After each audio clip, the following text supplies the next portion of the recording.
All right, let's jump right into this explainer. Now, when you picture the fall of the mighty Mughal Empire, you're probably imagining a complete dark age, right? Just total chaos and collapse. But the actual reality of 18th century India, literally right before British colonization, was this wild, complex paradox. It was an era of intense political fragmentation and, frankly, deep social stagnation. But, and this is a big but, it was simultaneously a time of staggering wealth and a brilliant regional renaissance. So, here's our roadmap for today. We're looking at four main things. 1. The crumbling empire. 2. The economic paradox. 3. A divided society. And 4. Art amidst the chaos. Let's get into it.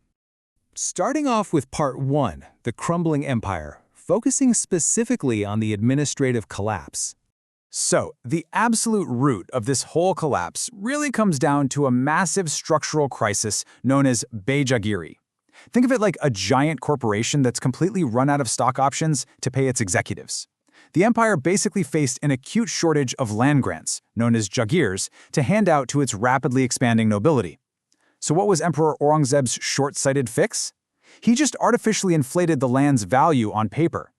Naturally, these desperate nobles then ruthlessly squeezed the peasants to extract that phantom money. The result? They alienated absolutely everyone and effectively bankrupted the entire state. With the central government bankrupt and essentially collapsing in real time, the entire map of India got fundamentally redrawn. You had these highly ambitious founders stepping up and carving out powerful, independent regional states. Nizam-ul-Mulk founded Hyderabad, Burhan-ul-Mulk established Awadh, and Murshid Quli Khan secured Bengal. Now that we see the political map redrawn like this, with the empires shattered into these regional blocks, we've got to ask a pretty vital question. You see, India was still famous globally for its immense wealth. So, who was actually reaping the rewards of these new regional boundaries? That brings us right to part 2, the economic paradox of wealth and poverty.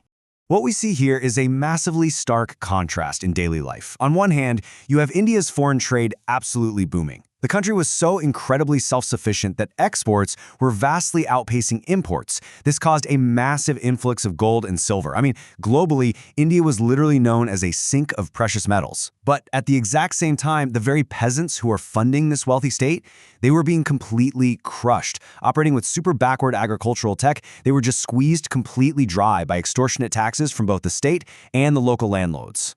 And you know, we see a parallel kind of stagnation over in the education sector too. Indian institutions remain strictly locked on to traditional subjects, things like literature, law, philosophy, and religion.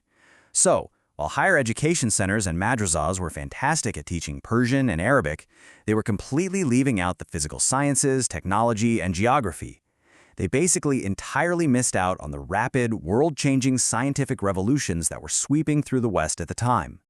So, if all this immense trade wealth was being hoarded by the elite, while the peasants starved and the schools were looking backward, what did day-to-day survival actually look like for the average person caught up in this system? Let's explore that in part 3, a divided society, looking at castes, sects, and norms. The reality is, despite a broad underlying cultural unity across the subcontinent, society was intensely fractured on almost every conceivable level. For Hindus, daily life was rigidly governed by strict caste councils. But even Islam, which fundamentally enjoined social equality, was deeply stratified in 18th century India. There was this intense, constant friction between Sunni and Shia nobles, plus massive ethnic divides separating Irani, Afghan, Turani, and Hindustani factions. There was even a really strict class divide, where elite Muslim officials often looked down on lower-class Muslims, much in the same way higher caste Hindus treated the lower castes. And we have to note, this was a highly patriarchal world. With very rare exceptions, women possessed little to no individuality. Upper-class women were heavily confined to the home, while lower-class women were out working the fields. They faced some fiercely restrictive customs: the purdah system, sati, child marriage, and forced dowry.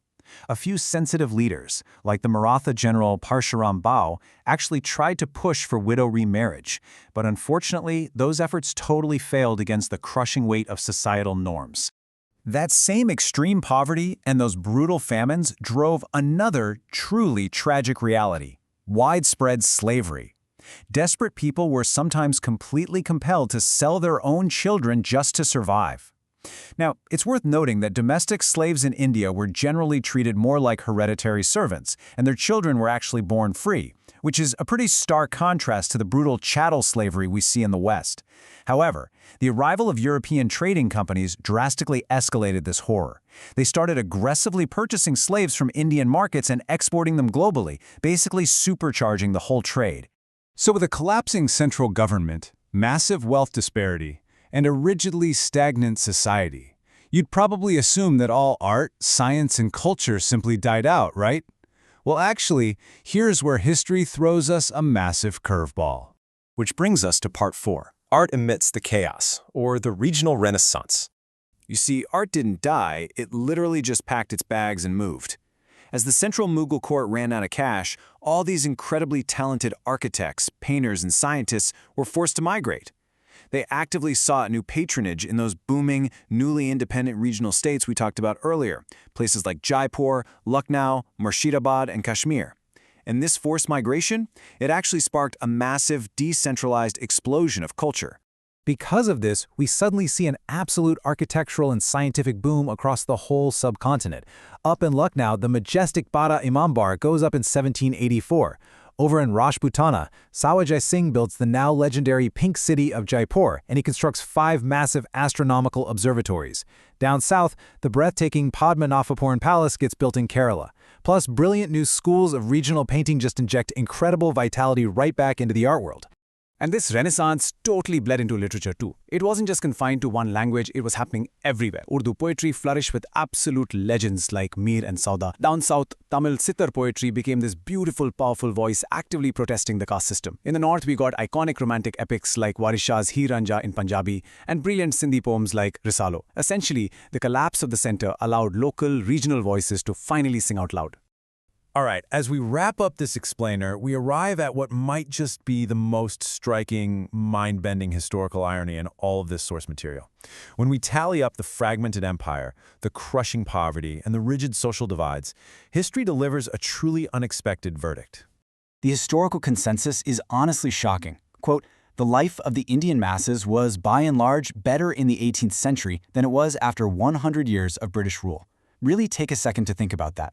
Despite the internal chaos, the completely bankrupt state, and the severe societal restrictions we've just spent time exploring, the subsequent colonial rule would become vastly more devastating. So how is it possible that life amidst a collapsing, fragmented empire was still better than it would be under the quote-unquote modernizing British Raj? I'll leave you with that massive question to ponder. Thanks for joining me on this deep dive. Keep questioning history, and I'll catch you in the next explainer.